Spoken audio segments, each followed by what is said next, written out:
Votre attention s'il vous plaît. Cet élément est en ligne là.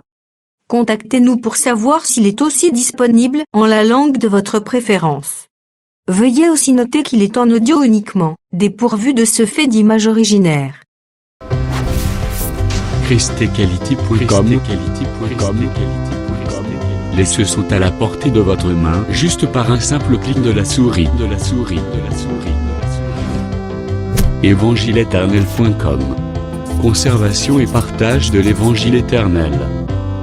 En collaboration avec l'homme de Dieu, le Dr Jacques Moutombo, vous propose de suivre cette vidéo pour votre édification spirituelle. Tous les enseignements du Dr Jacques Moutombo sont disponibles sur christequality.com/jacquesmoutombo.html. Bonne édification au nom de notre commun Seigneur et Dieu Jésus-Christ. Amen.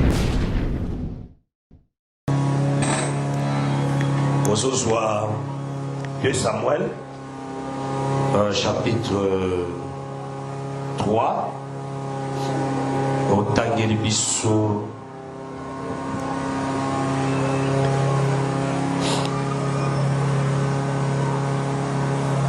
Au Tanguy de Bissot, le verset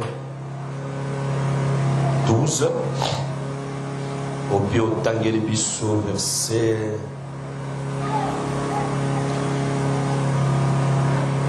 19.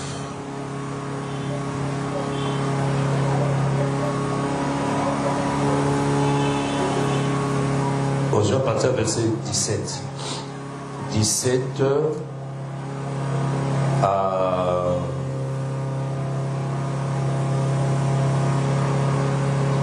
21. Après Tanguy Bissot, verset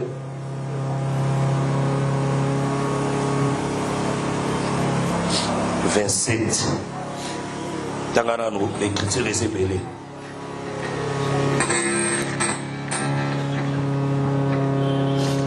Samuel chapitre 3, le verset 12, au verset 17 à 21.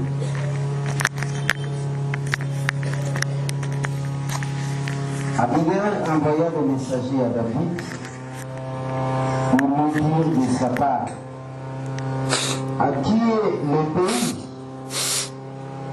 Fais alliance avec moi, et voici ma main t'aidera pour tourner vers toi tout Israël.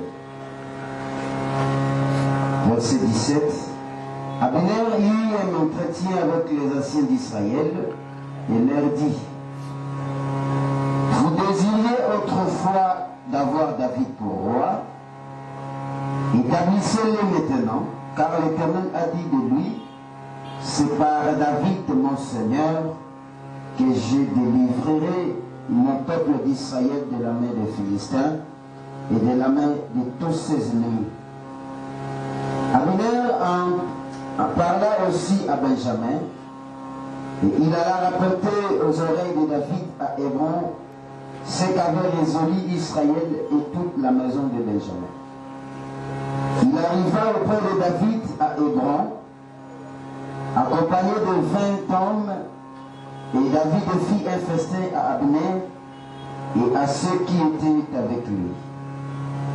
Abner dit à David: je me lèverai et je partirai pour rassembler tout Israël vers mon Seigneur, le roi. Ils feront alliance avec toi et tu régneras entièrement selon ton désir.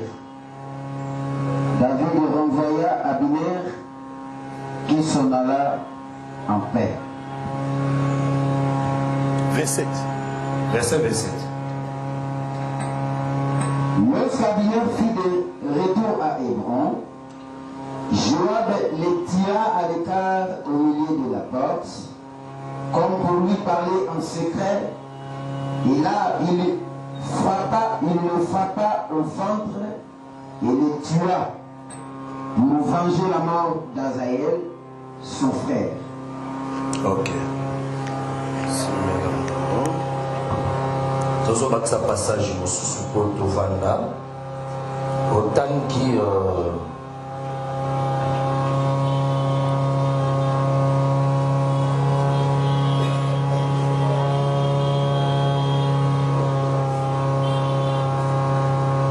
verset 28.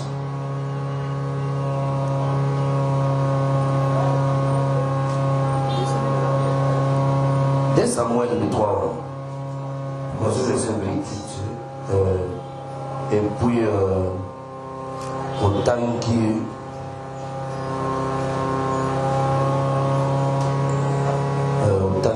verset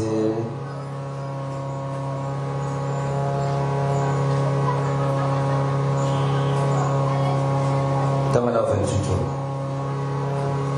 Dès Samuel 3, verset 28.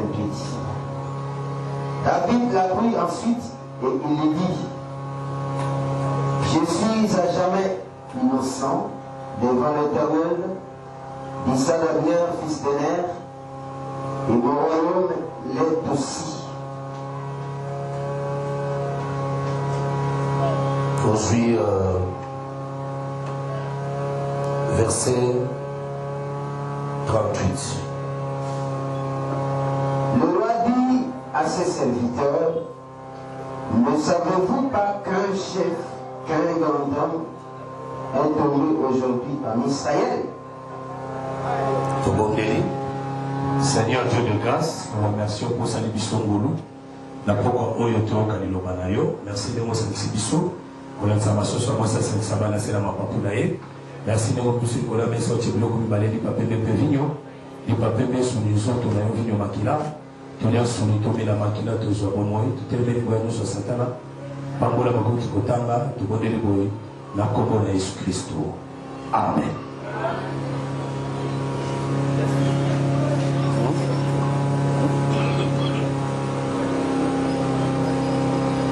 Là, nous accueillons pour le salon, frère.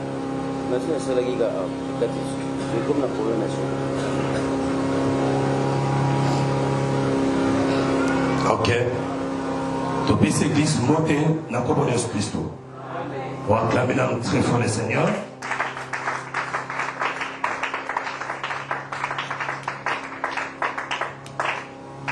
Tu peux pas mourir Zambé pour appeler Sibiso Makasi. Appeler Sibiso Makoki. Il y a qu'on se présenter Liboso Naye pour écouter sa parole. Après sur possibilité aussi, il y a Koya pour que Okoka, la Koyoka ni Lobaranzame, tika été collé sous Apambola yo makasi na pokwa na lelo. Amen. Tozali kokoba na lité na biso sur le 4 névé de David. Total ça qui dans 1 Chronique chapitre 2 verset 16 à 17 que David a botamaki na bandekoné mibali pe na bandekoné ya basi mais bana na bandekoné ya basi babotaki bana ya mibali 4 moko abotaki misatu mususu abotaki moko et moko ya liboso tobengi Tcheruja bana na ye ezalaki Abishai, ezalaki Joab na Asael. Et oyo mususu Abigail, mwana na ye ezalaki Amasa. Donc nos sœurs, ba sœur ya David, babote bana 4. Et bana wana 4. Bazalaki nde ba compagnon ya David. Parmi ba vaillants hommes ya David, bana wana pe bazalaki. Banana bazalaki ba guerrier, bazalaki ba bundi, bazalaki bato babane ko défendre les pays, peut sécuriser les rois na balolenge nyoso. Voilà pourquoi banawana bazalaki auprès. Il y a noko na bango David pour na ko servir David. Pour na ko salela David et Bolam. Mais na kati kaka na bango ba salelaki pe David mabe mais ba mabe o bango ba salelaki David ezali aussi l'enseignement pour l'église eza enseignement pour na biso mais tokoyeba ndenge nini tokotambola nango pour que tokokota na pensée réellement ya écriture pour que toko kanako saisir la pensée de Dieu na oyo Nzambe atie na kati. Toloba ki ete bana wana bazali enseignement. Bazalaki ba signe. Kolandisama Zacharie chapitre nango 3 verset nango 8 na osepela kotanga ngo lelo. Au micro nous tozaka kosala citation. Mais aujourd'hui nazolinga kotanga parce que ça na mo élément moko na kati. Kuna otokoki na ko récupérer kosunga biso makasi. Pour que tu continues à faire notre pensée. Zacharie chapitre 3 verset 8. Écriture le Bible. Awa ange mutazali kolobela Josué. Écoutez donc Josué, souverain sacrificateur. Toi et tes compagnons qui sont assis devant toi, car ce sont des hommes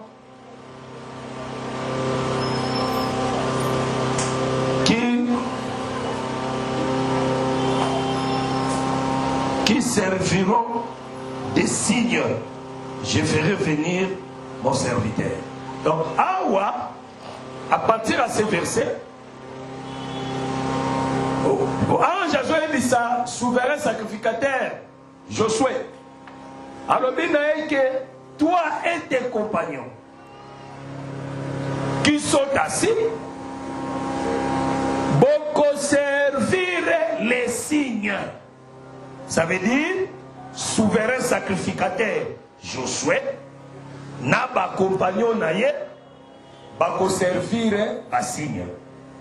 C'est-à-dire, tu comprends que Josué et Moko, Azali est signe,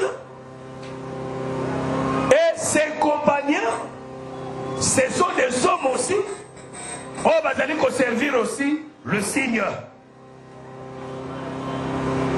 Ah, attends, tu as Josué le souverain sacrificateur, tu as David.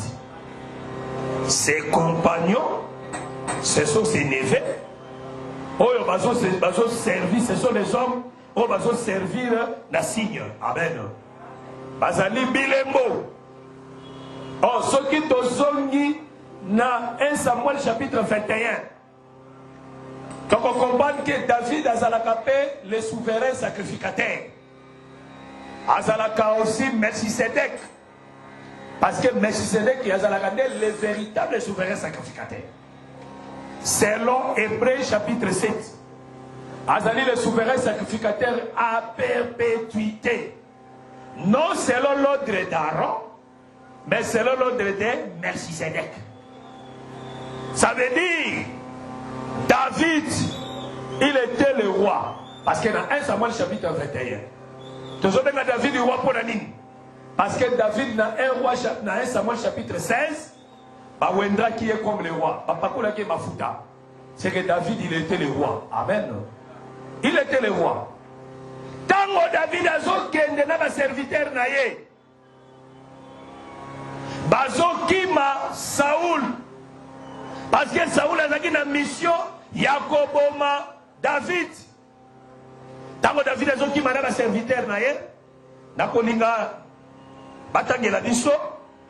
Poto somwa likanisimo kwa kitoko esakuna. Tozuya Samuel 21. Dalingala kenango rapidement.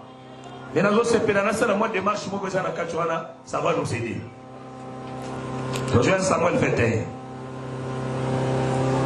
Batangeli biso à partir du verset 1. Et qui nous a versé dans le 3 et qui nous 5. 1 à 5. David se rendit à Nob. David a kendaki na Nob. Vers le sacrificateur Achimelech. Et puis il y a sacrificateur Achimelech. Il a couru effrayé au devant de lui et lui dit: Ayaki liboso na ebe alobi. Pourquoi es-tu seul? Pona nino eyo moko. Y a-t-il personne avec toi? Ata mutu moko te azana yo nelongo. David répondit au sacrificateur Achimelech. David a répondu à sacrificateur Achimelech. Le roi m'a donné un ordre et m'a dit, roi apesi ngai ordre pa lobi na ngai, personne ne sache rien de l'affaire pour laquelle je t'envoie et moko te ayeba na affaire nini on atindi yo mpo kende kosala. Ah, ça veut dire koya ya David ezalaki secret. Amen. Ça veut dire David ayaki na secret. Muto ayeba te nini ye ayaki kosala. Amen. Ok.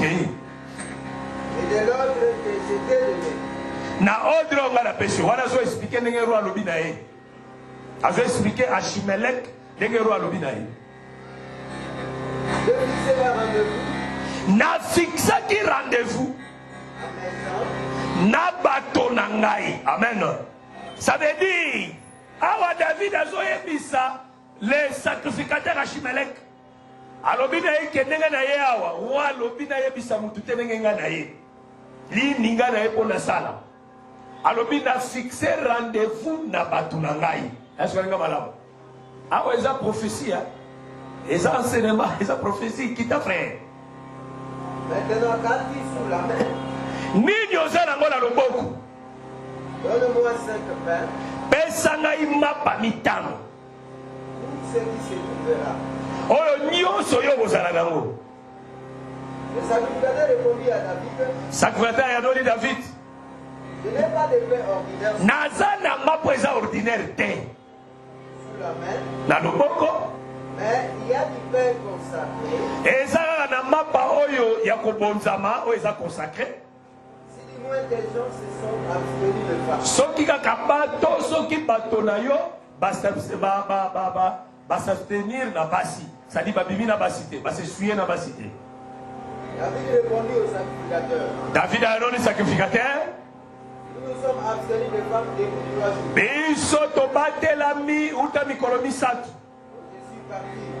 Nde yango nga nakei. Et tous mes gens sont tués.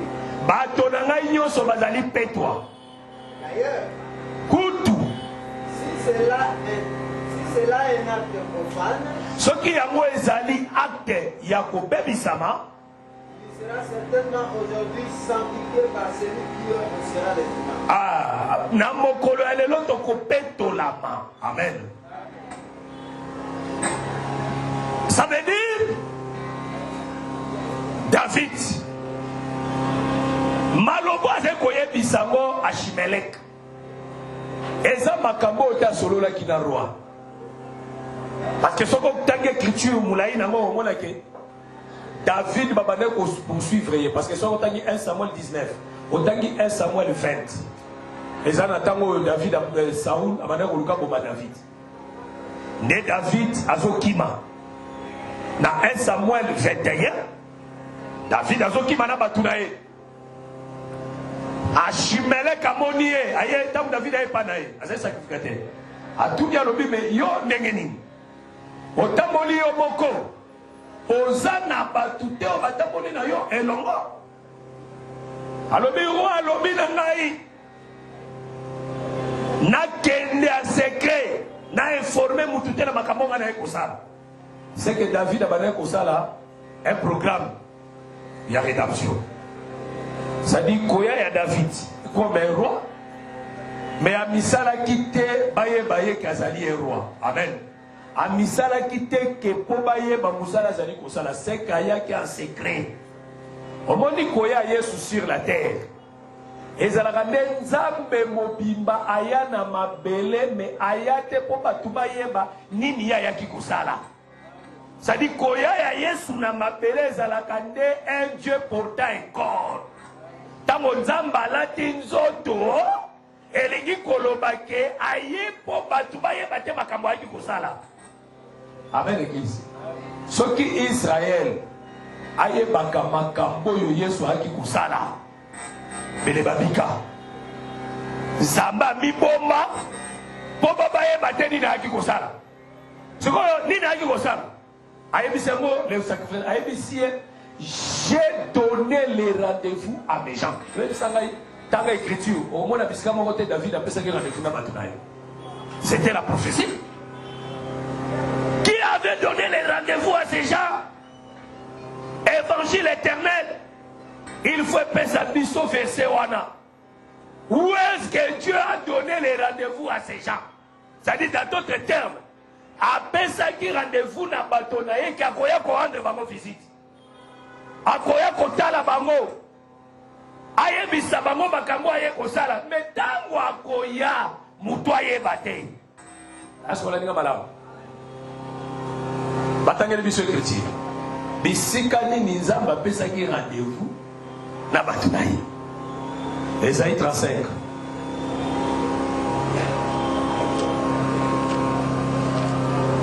Dieu se cache dans les Écritures. Amen. Zamba Bouma dans l'Écriture. Tout suit. Verset 4. Dites à ceux qui ont le cœur troublé. Ah! Dites à ceux qui ont le cœur troublé. Les cœurs troublés, c'est banane, ce sont ces gens. Amen. Les gens de David. Oh, David, c'est Dieu lui-même. David, c'est la lumière. Dites à ceux qui ont le cœur troublé. Ça doit passer par mon rendez-vous. Ok, frère. Ayez courage. Bonsoir, courage. Ayez foi. Bobanate. Voici votre Dieu, la vengeance viendra. Voici votre Dieu, la vengeance viendra.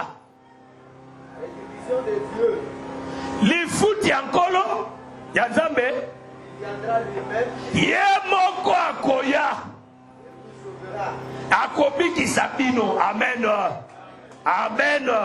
Voilà là où David a donné le rendez-vous à ces gens. Dites à ceux qui ont le cœur troublé. Ne craignez point. Bobangate. Nakoya na vengeance. Nakoya pe na rétribution. Je viendrai moi-même vous sauvera. Nakoya ngai moko Kobi Sabino. Amen. Voilà pourquoi, depuis message Oyeya, tout le monde était à l'attente. Quand est-ce qu'il viendra? Quand est-ce qu'il viendra? Bah, il y a place, il y a Jean-Baptiste. Batouni et Yozanan. Parce que, hier soir, il y a un rendez-vous. Est-ce que vous avez madame? Zamba, il y a un rendez-vous. Qui a koya Yemoko. Yemoko koya Kobiksa. N'a pas eu besoin de pourquoi on est là. Kolo appelle ça rendez-vous. Ce qu'on appelle sur rendez-vous, à koya ko accomplir rendez-vous dans la kachaba moinayo. Ce qu'on promettait qu'il a commis qui s'ayo, il viendra te guérir. Ce qu'on promettait qu'il a kokangola, koya kokangola yo, il viendra lui-même. Amen. Il a donné les rendez-vous à ces gens. Abigaï Monoya. Babani Gotouna Jean. Qui es-tu? Jean Lobi. Ngaïté. Ngaï Nazana Ngaï. Batune. Est-il le Christ? Non, non. Non, le Christ. Est-il le prophète? Non, non. Nazar prophète. Ce que Basile qui Batune, Bosco, Yosa Christ était Osa prophète. Osa Nan. Qui Dieu? Alors, je suis la voix de celui qui crie dans les déserts. Ah, c'est qu'il y avait quelqu'un qui criait dans les déserts. Jean-Baptiste, c'est la voix.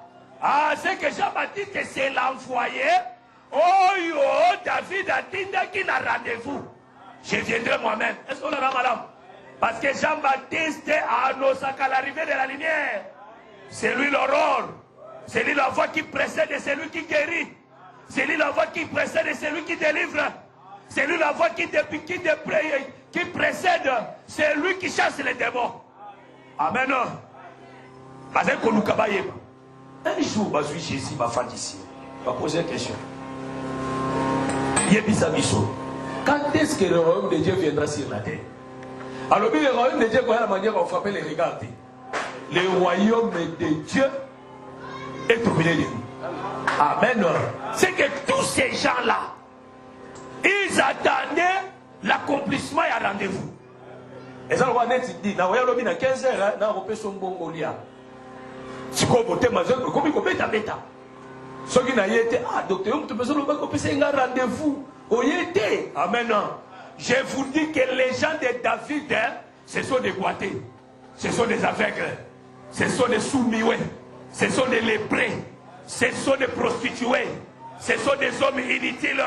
Bangwana des bateaux aux gens, bateaux aux Jésus, après David a fait ça, rendez-vous. Ce qu'on a riche, il ne viendra pas. Il a donné les rendez-vous aux hommes qui étaient affaiblis. Il a donné les rendez-vous aux hommes qui étaient inutiles. Il a donné les rendez-vous aux hommes qui étaient sans valeur.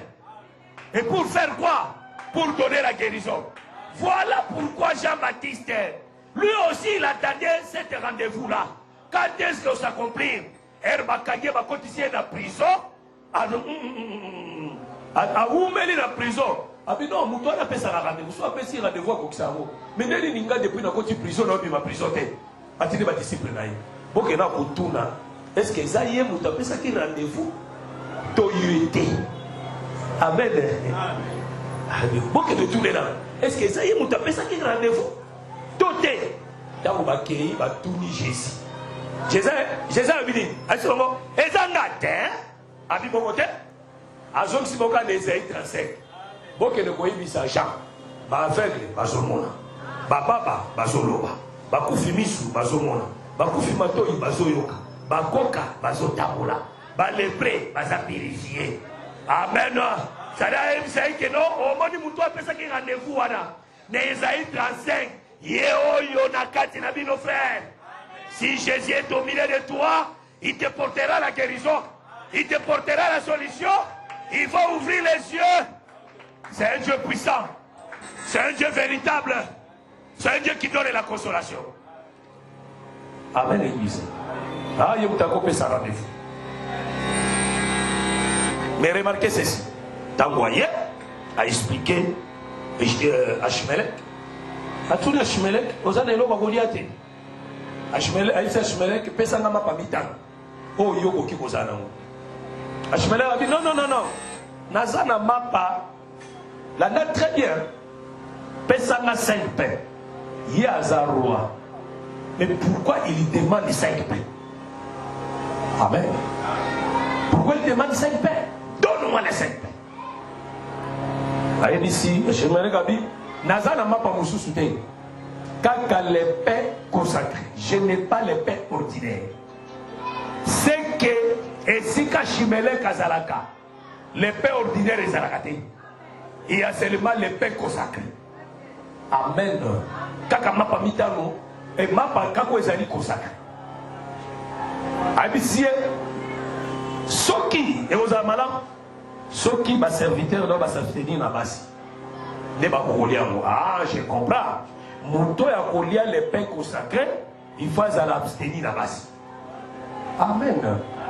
Il faut aboya nanabasi. Ce que bateau balika interprétation té. Ce que tu interprété té. Tu suis pas sur les affaires physiques. C'est que ngayo na roba la terre. Amen. Hier au baba la terre. Parce que balobi que bateau bakolia les pains consacrés, il faut bazala qu'on s'abstenir nabasi. C'est que pasteur Alessine Ngazawana c'est fini. Il va les faire koufa. Hein? C'est fini.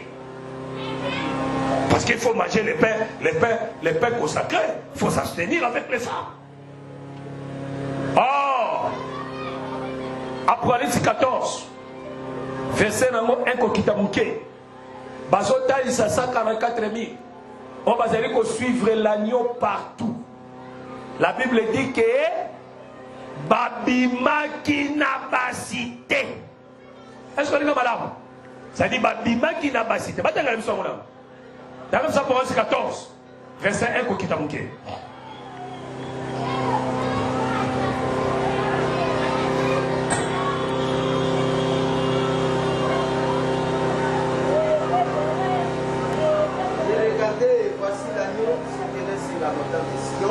Natala kina moni mwana na mpate auti likolo ya ngomba Siona. Elongo na ye 144 000. Il avait son nom et le nom de son père et fils de l'enfant. Ah, continue. Et j'entendis du ciel une voix. Na yoki mugongo moko auti likolo lobi. Comme un bruit de grosses eaux. Lokola mai ya makelele makasi. Comme le bruit d'un grand tonnerre. Lokola makelele ya bakake makasi. La voix que j'entendis était comme celle qui jouait de harpe. Mongongo na yoka keza lokola mobeti ya harpe lindanda. Et il chantait un cantique nouveau. Bazoyemba loyembo ya sika. Devant le trône. Iliboso akisa bokonzi. Et les 24 veillards. Personne ne pouvait apprendre les cantiques Mokoja kokaki koye kolaloye boana. si ce n'est les 144 000 Kaka soki 244 000. qui avaient été rachetés de la terre. Oyo basikola bakina mabele. Ce sont ceux qui ne se sont pas souillés Ezali ba oyo te ba mi bebisaki to ba mikomisi mbindo avec des femmes, elongo na basi. car ils sont vierges, Po ete bazali baseka ils suivent l'agneau partout. bazolanda mwana na mbate bisika nyonso. Amen. Amen. Est-ce qu'il y en a frère? Ça veut dire, nous avons le sur les 144 000. Parce que les 144 000, ce n'est pas l'église. Les 144 000, c'est Israël, Oyo, Baboué qui adorer la bête. Oh, Baboué qui adorer la bête. Après l'enlèvement de l'église, la première moitié, il y a une semaine, les autres qui ont 70 semaines la dernière. 244 000, ils allaient côté de Samara, ceux qui peuvent aussi, à partir il y a, après chapitre 7. Parce que ça comment l'ange Azaraki Koya Kotia son, na Israël qui est le serviteur de Dieu, Batanga qui bat tribu, Nyon Césaraki 144 000. Mais, et l'homme des autres, c'est personne à la carte. Bazo suivre l'agneau partout, Babegi Bango ba vierge. Or, selon 2 Corinthiens chapitre 11, verset 1, Kokitamuke, être vierge, c'est être pur. Amen. Et ça n'est qu'aux la pureté. C'est que les 144 000 bazo suivre l'agneau partout. Bazali ba vierge. Pourquoi baza ba vierge? Balobi, bazali ko se suit, ba se suit ya kite na basi. Baswa les ali Jeannette te, les ali Ngalula te, les ali Bibichi te, les ali Marie te, les ali Basuana, ce sont des enseignements. Est-ce que vous voyez, madame? Ce sont des enseignements diaboliques, des enseignements sataniques. Voilà les mots sociaux. Les femmes parlent aussi des nations. Est-ce que vous voyez, madame? Ça veut dire par rapport à la prophétie, 144 000 basalaki alliance était na nation. Ça dit que ça l'alliance était na nation des alliés basessuyer na nation. Ça dit ce qu'on s'essuyer na nation, qu'on s'essuyer na nation zali qu'on kene ko sambela bazambe na bango. Ko adorer ba faux Dieu. Amen. Je crois adorer ma faux Dieu. Nous, c'est l'alliance na bango. On s'est suivi na bango. Mais ici, bazo tanzanine. Bazo tanzanine que le col a baza ma vierge. Signe zanine. Ba se suivi na basi. Ça dit que nini basali compromitté na ba nation. Les femmes aussi comme ma faux enseignement. Ça dit ma quotidien na ba malaki sa babé. Ça dit celui qui fait manger les pains consacrés, il doit se séparer avec les femmes. Amen. S'abstenir avec les femmes. Oh, les femmes parlent aussi de la chair. Et l'homme a aussi la chair. Parce que la chair représente les œuvres. Les femmes sont les œuvres de la chair. C'est lui qui veut manger les pains consacrés. Il doit se séparer avec les péchés. Amen. Se séparer avec Kobi Kanyo sur Yamabe. Oya Lingi, allez à les pains consacrés. Et David a demandé seulement 5 pains. Le 5 pains consacrés parle d'un seul nom, d'une seule personne. Cet homme-là, c'est le Seigneur Jésus. Il est de véritables les pains consacrés. Est-ce que vous avez madame? Ça dit Jésus-Christ a dit les pains consacrés. Soko lingo liaye. Les pains consacrés, ça dit. C'est que selon Dieu, c'est le pain qui est saint. Est-ce que madame?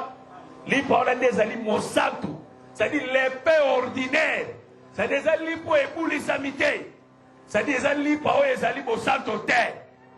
les pains qui est saint. C'est le Seigneur Jésus-Christ. Yende lipa ya Mosantu. Pour lire lipa ya Mosantu qui est l'évangile éternel, tu dois s'abstenir avec les femmes. Les femmes aussi, ce sont des groupes de prière. Est-ce que vous êtes malade? Amen. Les femmes, ce sont aussi des groupes de prière. Ah, ça va groupe de prière. Les autres, vous avez ensemble de saints, vous êtes raccrochés dans ACK. Vous avez ensemble de saints, l'évangile éternel, vous êtes raccrochés dans Bima. Vous avez ensemble de saints, l'évangile éternel, vous êtes raccrochés dans Bétin. Vous avez ensemble de la prière, tu te suis. C'est que tu n'es pas digne pour manger le pain consacré. Amen. Vous avez dignité pour lire le pain consacré, tu dois s'abstenir. On s'abstenir. C'est vite, ça fait 3 jours. Il faut qu'on s'abstenir, ça fait 3 jours. On les 3 jours, il y a qu'on s'abstenir. Et ça va rendre la mort et la résurrection. Est-ce que vous malade? Dans la mort et la résurrection, les hommes va s'abstenir. Amen. Voilà aussi parti à l'émotion. Parti à mi-balai, qu'on s'abstenir pendant 3 jours. Et ça fait tant il y a ministère et à Jésus. Quand Jésus était venu à Yakine, à Memabatonaye, ses disciples, va s'abstenir, n'alité à ma pharisien, n'alité à ma sadicéen, n'alité à ma tonio sowana. Yango assuré à Chimelek, baza déjà pire. Amen. Parce que va s'abstenir, déjà, ça fait déjà 3 jours va s'abstenir. Amen, l'église. Va s'abstenir pendant 3 jours dans le péché. Parce que les gens de David a qui compris son rendez-vous. Et ça là qui naît ses disciples. C'était ces gens. Ses apôtres. On appelle ça mon rendez-vous. Oh, Nakati a un apôtre. Ils sont tous à Nakati. Amen. Ils sont tous à Nakati. Parce que les disciples de Jésus, ils ont été vidés. Les disciples de Jésus, ils ont été pire. Voilà où les pharisiens ont été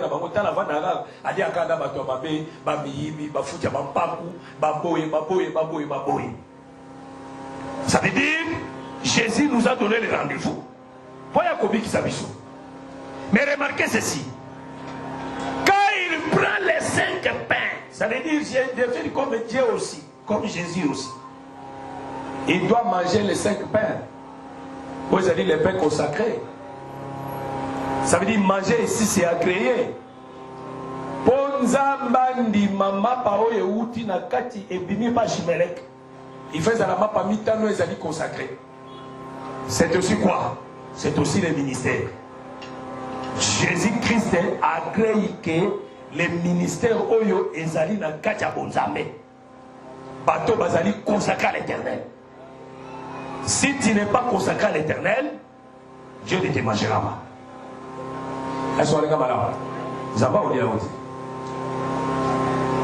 Nous les ministres, pour tous la considération, faut tous la mapo ebulisa.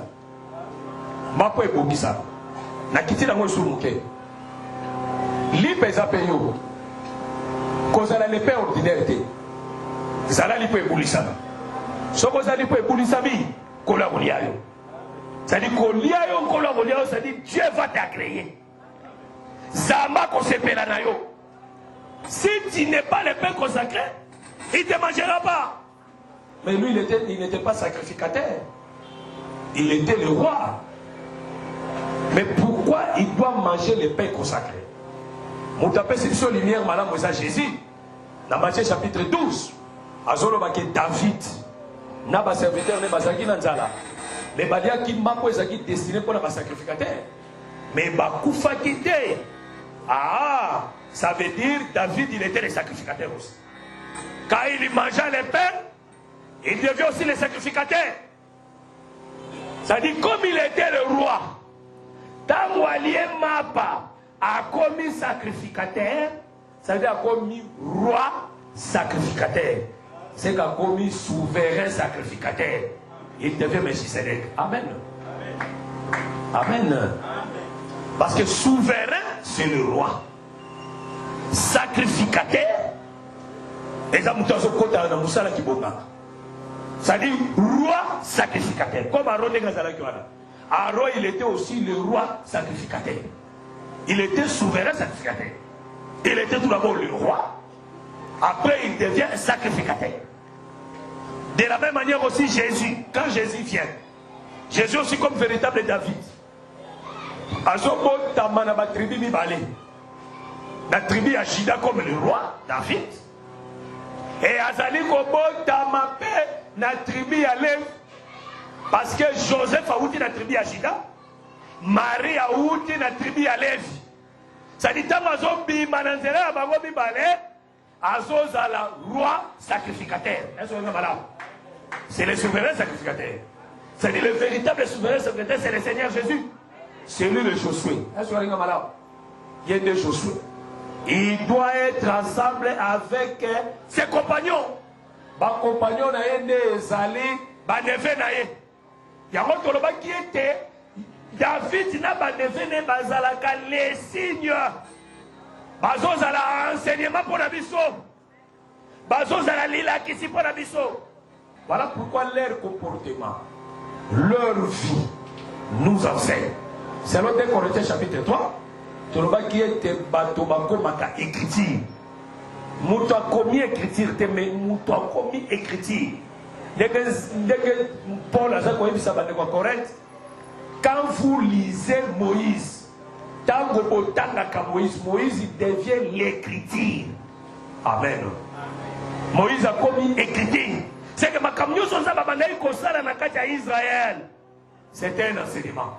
Patoana ba kufa. Mais le col a bâti qui va la Bible dans l'écriture, va commis l'enseignement pour la mission. Voilà pourquoi le lot par la grâce du Seigneur. Parce qu'il faut toquer des petits dimanche. Les 2 neveux au Vatican. Parce que le prophète Ridia Salobela qui prophète à Sahel, ce qui pèse à Basali Bisso grâce au Prosaka Mon Nakacha Bassimel Kuna. C'est les privilégiés. C'est les neveux privilégiés. Ce qu'on t'a dit même Bible n'a pas sénébélé. Il y a beaucoup il y a David. Joab azala qui m'a casse. Nakacha marche. Et tozo simba Joab. Mais tozo souki salelo mais en célébré ça mounene tozo souki sangote mais tozo peut ça seulement ma photo. On peut ça seulement ma signe. Et puis zaba kosunga biso tozo simba Bishai tozo simba Amasa. Dès que kolo a kosunga biso to marcher. Mais remarquez ceci. Tozo totalisa qui Joab comme le Saint-Esprit. Total, ça qui peut jouer comme Jésus-Christ. Amen. C'est lui qui combat par le devant et qui combat aussi par derrière. Les autres aussi jouent comme frère Moïse. Ah, c'est ce que vous allez dire là. Donc aussi jouent comme frère Moïse. Donc on a moins 3 séquences ou 4 séquences. Oh, donc on touche au cas de mon cousin. Pour la couper ça, moi passé. Mais dans une écriture, moi quoi. Dans 2 Samuel. Chapitre 20. Dans 2 Samuel 20. Dans le Bible, verset 23. Écrit dans le Bible. Joab commandait toute l'armée d'Israël. Ça dit, ah, c'est écrit en tant que Joab a qui commandait l'armée mobile d'Israël. Malgré ma frère naïe, bazo qui peut ma commandement, bazo diriger paix. Moi banini parce que mon exemple n'a pas ça simple pour toi dans Congo. Tozo peut ça penser à armée à RDC. Na RDC nous avons un président, on va avec un commandant suprême. Tant bazo avec un commandant suprême c'est par rapport à l'armée. Azoare madame. Somme le bic azali donc la magistrature suprême, c'est-à-dire ça à côté de la justice. Somme le chef de l'État, ça veut dire azali mukozi ya État. Azoare madame. Somme le président, ça veut dire c'est lui qui préside, c'est lui qui dirige. Les années moi. Ça veut dire Babylone pour l'agneau, ils ont la constitution. Mais après le président, on va dire chef suprême ya l'armée. Et ça a mon combattre le misaka babenga kaye chef de d'état-major. Chef d'état-major de l'armée. C'est-à-dire, après le président de la République, par rapport à l'armée, après, il y a un ministre de la Défense. Après ministre de la Défense, c'est le chef d'état-major. C'est-à-dire, ce qui est par rapport à la Bible, Joab Azalaki, le chef d'état-major. Parce que là, on a touché quand on a débuté. Parce que nous avons colomé un événement moussous. Mais à on est ce qu'on a fait ça, Moussala dit Joab Abadabosala. En tant que chef, il y a armée mobile à Israël. Si vous avez un chef d'état-major, vous avez une armée, et vous avez un chef d'état-major moussous terrestre, aérien. Vous avez un naval. Aérien, c'est pour l'avion. Nous doit être à l'écolo. Terrestre, c'est pour les soldats. Aérien, c'est avion, ainsi de suite. C'est les habitants de Mabele.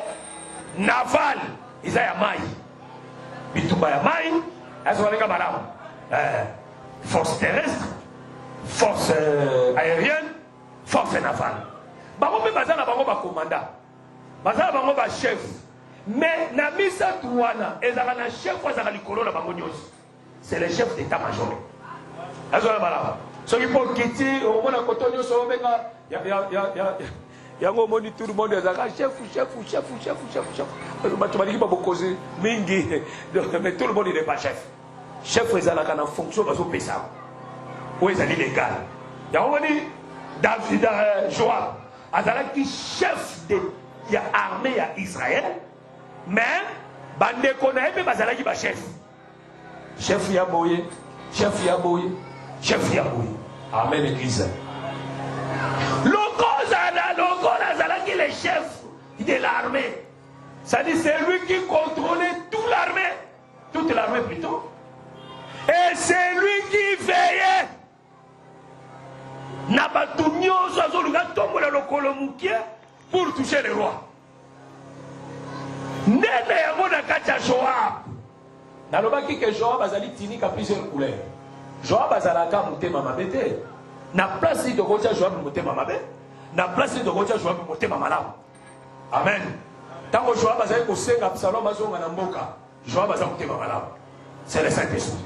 Azonga Malam. Tant que Joab Azalaka Pungela Israël. À cause de Bato Bakata qui la moitié à barbe. Joab Azalaka Mutema Malam. Contre les ennemis. Mais awa le l'autre aussi Mutema Mabe à Joab. Amen. Motema Mabe à Joab. Il y a un moment où comment les chefs d'État, il y a l'armée, il y a Israël, comment il dirigeait l'armée. Et à cause de diriger l'armée, avec quoi accepter Asimba Kamakila Rena Mabo. Il n'avait pas l'horreur du sang. Il n'avait pas l'horreur du sang frère. Il avait la facilité de tuer ses frères. Il a tué beaucoup de gens.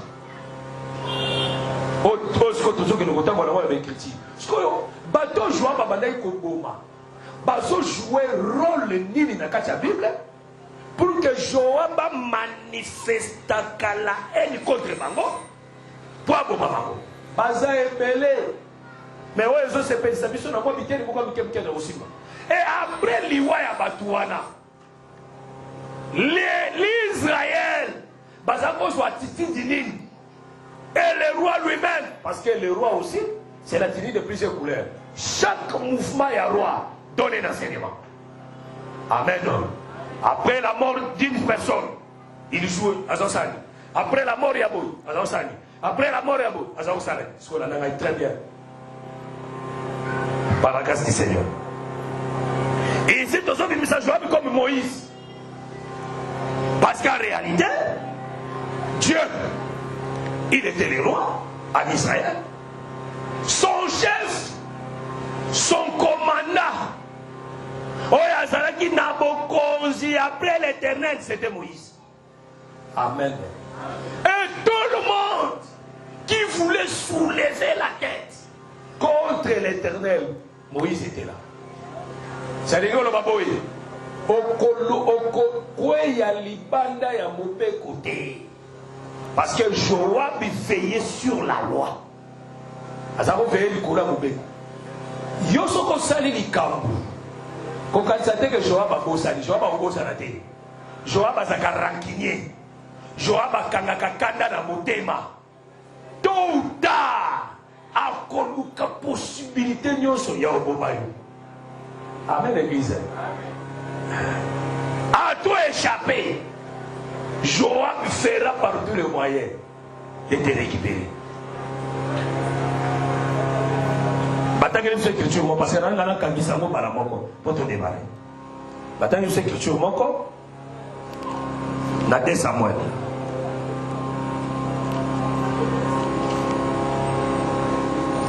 Samuel 19. Tangela biso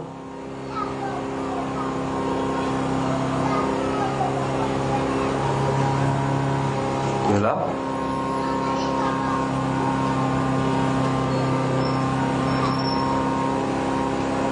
Non, soit 18. 2 Samuel 18. Autant que soit à partir à verset.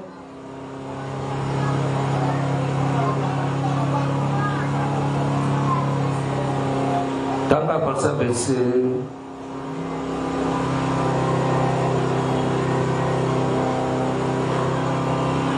Verset 15. Soit verset 13 plutôt. Verset 13 à 15. Par rapport au chrétien, on appelle ça identité spirituelle. Il y a Joab. Si fils adopté pertinemment à sa vie, rien n'aura été caché au roi.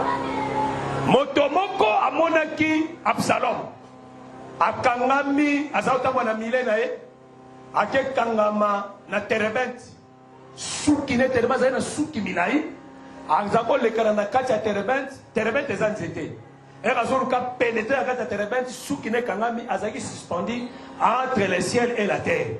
Motomoko amonaki ake koyebisa Joab. En tout cas. Mutuboko amonaki ake koyebisa Joab. Tango ayebisi Joab alobi pe pona nini obomi ete.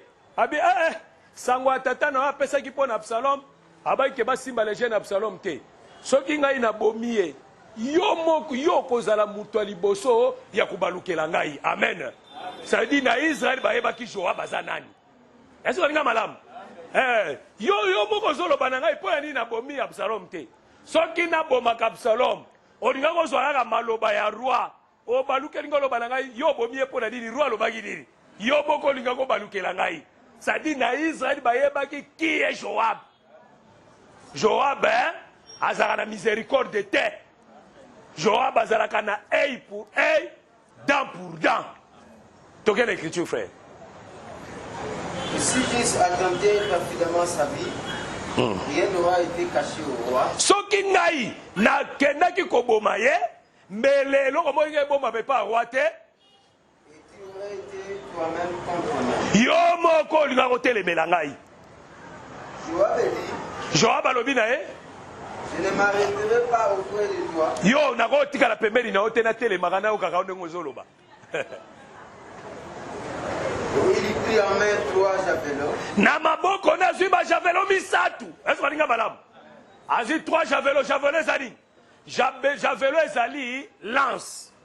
Eza lance me keseni na likonga. Likonga azalaka boye. Likonga azalaka na songe et bimi ba mapapu pembeni. Est-ce que ninga madame?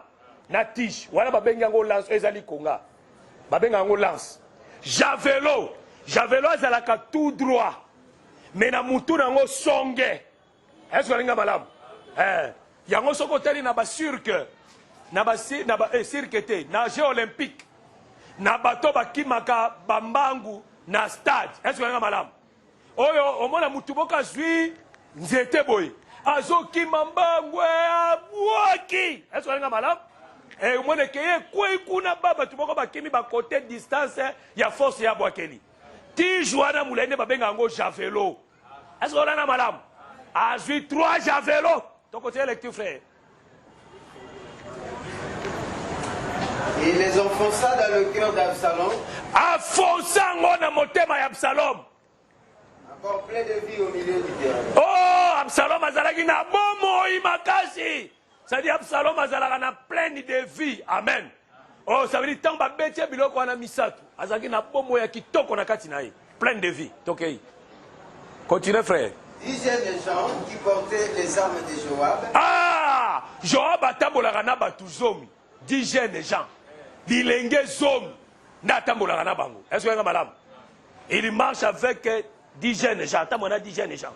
Bango ne ba portaka ba arme na ye. C'est que Joab accompagné par les 10 jeunes gens. Très important. Kita? Qui portaient les armes de Joab, entouraient Absalom. Ba entouré Absalom. Le frappèrent et le firent mourir. Ba frappé, pe ba bomé. Tanga écriture bien. Ça dit Moussa et Salami le collab Absalom 2 fois. Joab a bêti 3 javelots. Mazala qui en a plein de vie. N'a pas faillité. Est-ce que vous madame? Là il souffre entre la terre, entre le ciel et la terre. Suspendu dans la terre bête. Ba bêti 3 javelots. Akoufi na noté. Azona nous koloba. Azana nous koloba. Après 10 jeunes déjà. Ba entouré Absalom. Ba frappé 2 fois. Ba frappé Kambala Mogo. Ba frappé. Après ça, les Akoufi. Amen. Ça dit qu'on soit Absalom. Mouto Azanga miséricorde. Il marche avec les 3 javelots. Pe atambo la Canadi jeune ja ba memela ka ba bibundeli na ye. C'est que les 10 jeunes ja Absalom c'est les 10 paroles de la loi. Amen. C'est qu'Absalom c'est le frère Moïse. Oye atambo la Canadi les 10 paroles de la loi. Hein plutôt? Joab c'est Moïse qui marche avec les 10 paroles de la loi. Est-ce que vous avez madame? Na yango na kobomela Absalom. Est-ce qu'on a dit madame? Soko tangi écriture. Oto utaki kotanga. Il y a Abner. La Bible dit ceci. Abner. So qui tient en assez avant de toucher na bano esprit Abner. Joab a bombé Abner. La Bible dit quoi? Parce que a vengé ndekone ya mobali Asael. Abner a bomi Asael. Joab a kanga ene na motema na ye. Jour à jour occasion a bomi Abner. Pourquoi ni a bomi Abner? A vengé makila ndekone ya mobali. Amen. C'est que Joab a zalaka vengeur du sang. Amen. C'est le vengeur du sang. Mosopia makila avajaka makila butala nazo ebsono ya solo Joab ya solo c'est le Seigneur Jésus a convanger. Amen. C'est lui qui a retouché un jour le Seigneur a convanger. Atika kamutute coupable atika kamutute comme impuni non coupable te tika bando kibalo kayo. Tika batubasala ba plan na bango déstabiliser yo. Ezai transfert à l'obinini na rendez-vous pour appeler ça qui bajan à l'obinini. À l'obinini il viendra lui-même. Akoya ko venger. Azalaka venger ya 100. Mais il ne fait pas ça aujourd'hui. Il fera ça après l'enlèvement de l'église. Ndakoya ko venger. Est-ce que vous madame? Ça n'a touché à cet aspect. Mais Moïse azalaka appelle le venger du sang. Amen. Ce que Bomi, c'est œil pour œil, dent pour dent. Akoya kozongisa, mabe oyo salaki. Akozongisa. La touché mouké pour poussani. La Bible dit ceci. Abner azalaki nani? Abner azalaki chef d'état-major ya liboso ya Israël na royaume ya Saoul. Wana nous Joab azui bokonzi te parce que noko na ye nanu azwaki pouvoir te. Yasoka malamu. Mutu azalaki chef de l'armée ya Israël. C'était Abner. Na période ya roi Saoul. Yem tazalaki chef ya armée ya Israël mobimba tango Saoul azali roi. Tango Saoul akufi na motala Gilboa na bana na misatu. Mwana na moko atikali roi na place ya Saoul comme on est Eshiboshet. Tozalaka na Mephiboshet. Oya azali koko ya Saoul. Azali mwana ya Jonathan. Mais tozalaka na Eshiboshet oya azali mwana ya Saoul. Oya komaki roi na Israël. Wana Israël kaboni biteli mibale. Tango David a komi roi, Eshiboshet azo régner na Israël. Mais Juda, Moutabane ko régner sur Juda zalaki David. Yem tazo régner sur Juda. Abner nazalaki roi. Et Abner azalaki chef d'état-major. C'est-à-dire Moutazaki ko diriger, Moutazaki général, azo diriger armée. Na tango Saoul a koufi, moi na eu pouvoir Abner Moutatikale na bokozi. Yem tazo diriger. Wana Joab tango David a ko régner na Juda a vu Joab a commissie chef ya armée na yeme na royaume ya Juda. Est-ce que madame na Juda azo régner kuna. Est-ce qu'on est là na très bien. David Israël il partit à Israël et boyé. Seulement royaume ya Juda ou bien tribu ya Juda nde bandima ki kozwa David azala roi na bango. Mususu baboyi batikala maboko ya Shiboshet. Joab azo régner kuna. Parce qu'on va commencer là par tous les moyens pour récupérer partie à mabele wana ezongela nani David azwango a régner likolo nango. Abner ayokani te na Shiboshet. Tanga ayokani te na Shiboshet atini message pas David. Abi David ngana zana makoki ya kozwa libota na mema bango nyonso epai na opo bandibela yo. Sala nanga alliance. David alobi oui nandimi ko sala no alliance. Le roi nandimi ko sala no alliance, mais à condition moko wana olobela ngo lelo te. Me melangai mwasi nangai oyo na somba na sans prépice ba Philistin. Oyo ezali Mikal. Tata na yo apesa ki na libale pa mutu mususu. Ya promettre abi savana o memeloyi. Là c'est un autre enseignement. Amemie et pas David. Yé moko ayiko kende wapi akei na Hébron et pas David azali ko régner na royaume ake kuna po dominer kuna et ake kuna po basola ntanga komi David a salé les fêtes. Tant David a salé les fêtes na sima David ko salé les fêtes a ebisi David nazali ko kende ko zwa tout Israël bazongela yo ba onyoso bakimaki yo ngana ko tambola partout na kokende ko récupérer bango po bazonga epai na yo. Amen. David alobi ça va kende. Tango akei Joab a apprendre que Abner ayaki awa. Talaboye. Lokola Joab alingaka mbanda te. Est-ce que malamu? Joab alingaka mbanda te. Yalinga areni akaye moko. Soki oye okoma lokola ye, il fera parler le moyen pour te tuer. Il y a un évangile, hein? Dans quatre églises. Condiment la grâce, c'est très important. Amen. Ce que l'église trouble les okota. Ce que les okota. Parce que batumsu ba na esprit à Joab. Banga koyo kate mutumsu a tombwami. Banga koyo kate mutumsu a tombwami. Ya dingika kaye. Ça c'est aussi l'esprit d'Aman, hein?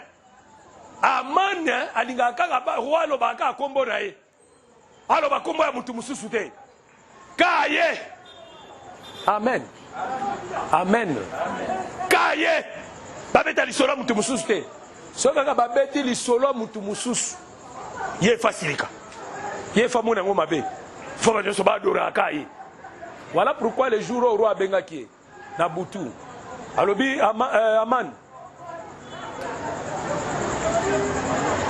Yebisangai na mutu nini oyo roi alinga tombola bakosala na ye nini Amana motema aloba ine. Atanga koma mutu bususu. Alobi o ezaka ngai. Longole lokwana na mutu na yo. Amen. Amen. O na moni ezaka ngai. O na moni balinga balobela ka ngai. O na moni balingi basalela ka ngai. C'est diabolique. Amen. C'est diabolique. Na makambo ya Nzambe komibona kateka ka yondo za likolo ya bamisusu. Yondo yebi koleka bamisusu. To yondo zali na vie ya malamu koleka bamisusu te. Nous dans l'église, c'est l'humilité, l'amour, l'affection. Ah, amen et athée. Amen. Amen et athée. Faut pas mater à oyo, ba te belé balinga angote.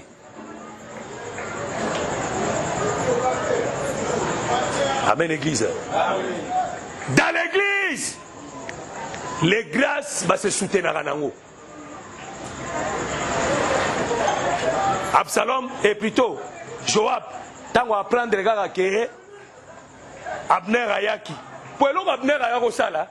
Asumuka kita, akosa le loko malam.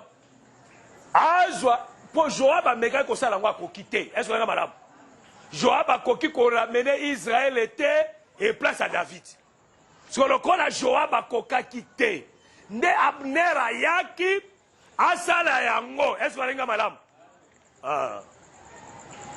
Asala yango. C'est quoi Joab Azanan? Joab c'est Moïse. David c'est qui? David c'est Dieu. Abner Azanan. Abner c'est le Seigneur Jésus. C'est Moïse qui était venu le premier. Moïse était incapable de ramener le peuple, les rebelles. Les rebelles, les pengui, comme Mabangwe Panzambe. Moïse a quitté. Est-ce que parce que Moïse, quand Jésus était venu, il y avait seulement un groupe de gens qui étaient avec Dieu.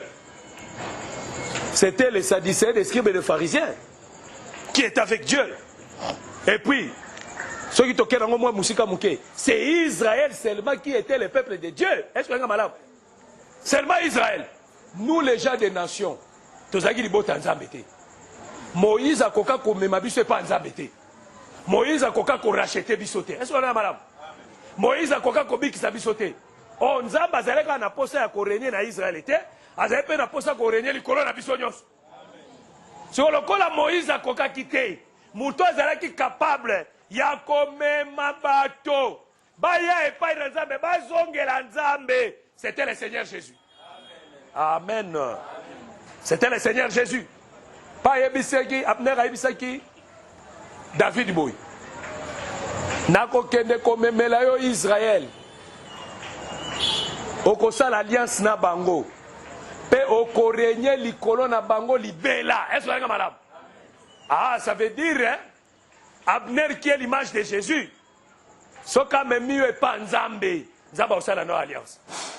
Et puis Nzamba korenye likolo na éternellement. Amen église. Nzamba ko dominer likolo na yo éternellement. Tango Abner a apprendre que David tango David Joab apprend que David a tinda Abner que nous allons pour ramener le peuple. Joab kande Mathieu. Alandi Abner a sali ruse. Abner a été à Hébron. Oh, Hébron c'est où? Hébron c'est sur la montagne. Hein? Hébron c'est sur la montagne. Amen. C'est que Absalom est plutôt Joab aboma Abner sur la montagne. Oh, Joab a abomi Abner sur la montagne. C'est Jésus qui a été crucifié sur la croix.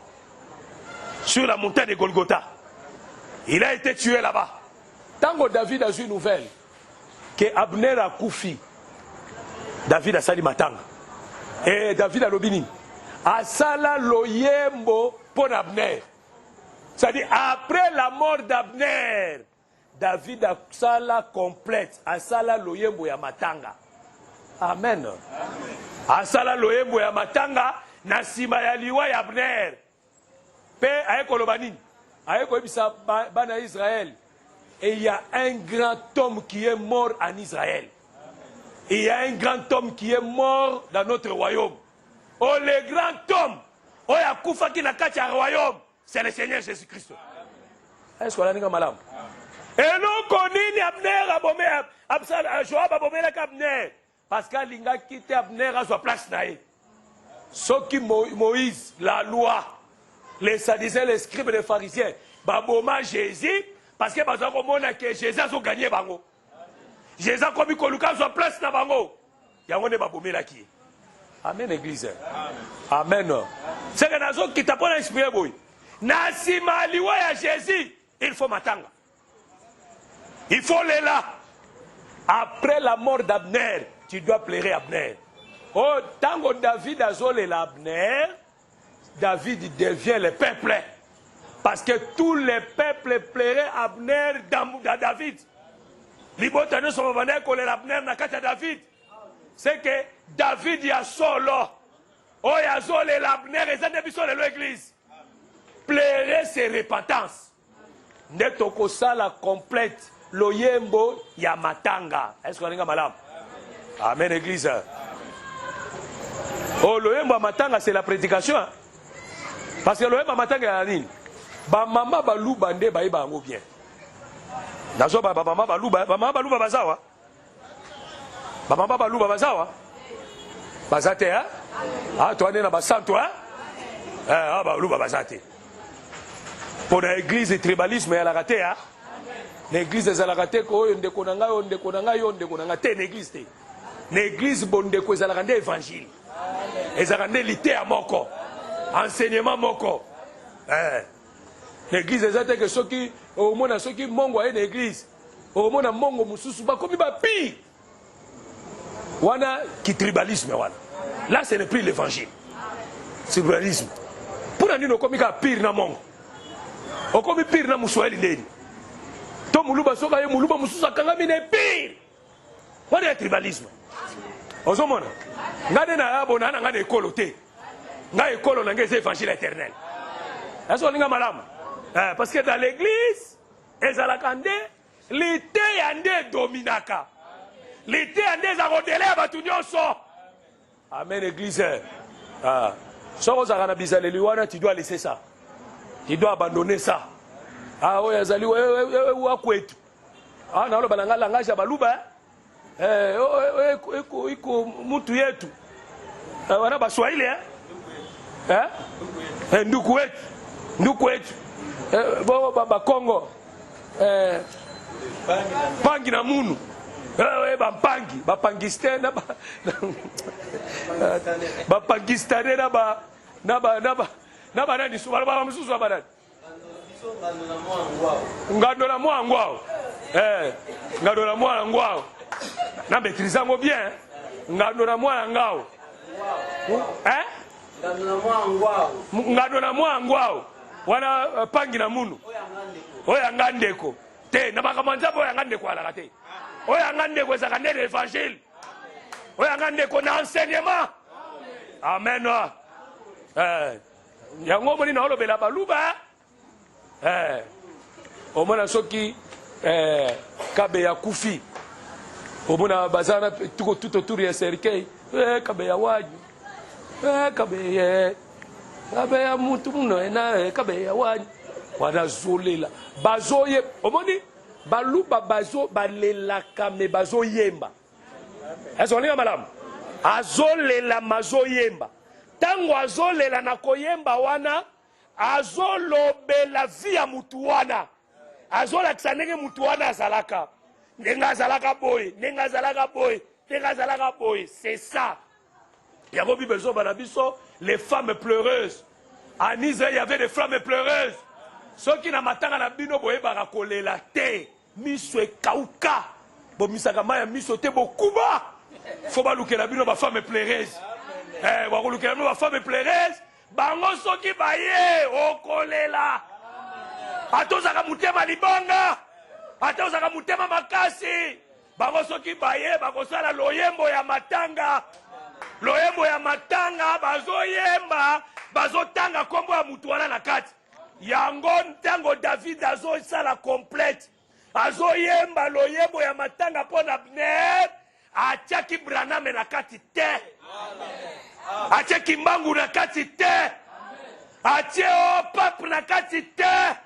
Mokufi azaka moko, ingrato moya kufi, oyo Joab abomaki, c'est le Seigneur Jésus-Christ.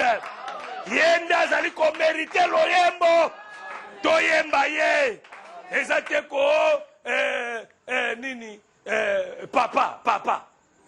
Boyebi papa. L'homme à la langue brûlée. Yete. Amen. Komona basali loyembo, na kati ya loyembo, babwaki kombo ya mutu wana 1000 fois. Kole quand même na Jésus. Kole quand même na Jésus, c'est l'abomination. Batu benza bazoyemba kombo ya mutu wana, ye, papa, papa. Mais c'est diabolique. À l'église, le nom qui doit être élevé, c'est le nom de Jésus. C'est lui le grand homme. Même David reconnaîtra. Abner, c'est un grand homme qui vient de mourir. Il y a une fois que c'est la loyembo. Amen. Loyembo n'a pas besoin de litéa. Na litéa, grand homme azaka moko. C'est le Seigneur Jésus. On ne prêche pas une autre personne. On ne prêche pas un autre prophète.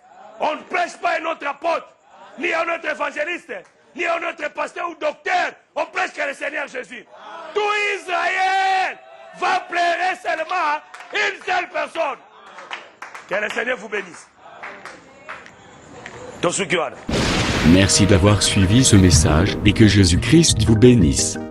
Si vous avez une question à l'intention de l'homme de Dieu, si vous voulez que l'homme de Dieu prie pour vous, si vous voulez vous confier à l'homme de Dieu, ou si vous voulez tout simplement bénir l'homme de Dieu, contactez-le directement si ses coordonnées sont disponibles depuis sa page. Sinon, contactez-nous et nous lui transmettrons vos préoccupations. N'oubliez pas de faire un tour à notre page évangélisation pour voir en quoi vous pouvez vous rendre utile à Christ par cette œuvre. Que Dieu vous bénisse tous. Amen. ChristQuality.com. Les cieux en un clic de la souris. Évangile-éternel.com, le site de l'Évangile éternel. Christ Equality Fondation, équilibrer la manne ramassée dans le désert de sorte que chacun ait un maire. Branchez-vous sur ChristEquality.com ou sur évangile-éternel.com et vous attendra au rendez-vous. La radio mondiale évangile-éternel.com, enseignement non-stop. La télé prophétique évangile-éternel.com TV, enseignement quantique et documentaire biblique. L'église virtuelle, assemblée et culte de prière des saints, en ligne et en direct. La rubrique Pasteur et thème. Retrouvez tous les ministres de l'Évangile éternel, en vidéo, audio et texte. La rubrique Bible révélée, explication prophétique de la Bible, mot à mot. La rubrique Questions et réponses, expose les réponses des ministres à vos questions difficiles et compliquées.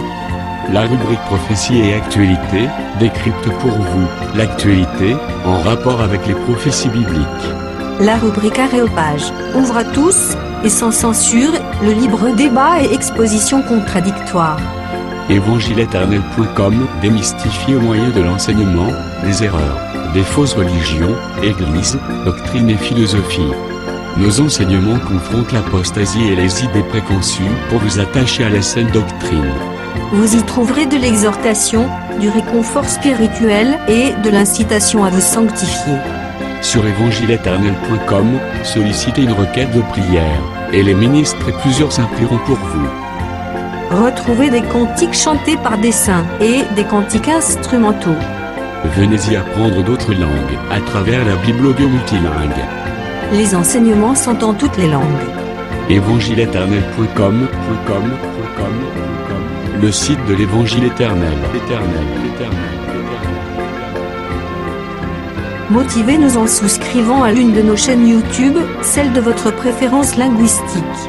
Et venez évangéliser avec nous en partageant, autant que faire se peut, notre site web, nos YouTube channels ainsi que toutes nos publications. Merci de le faire et que Jésus-Christ notre commun Seigneur et Dieu vous bénisse tous. Amen. ChristEquality.com Les cieux sont à la portée de votre main, juste par un simple clic de la souris. Christ Equality Foundation, équilibrer la manne ramassée dans le désert de sorte que chacun ait un aimé.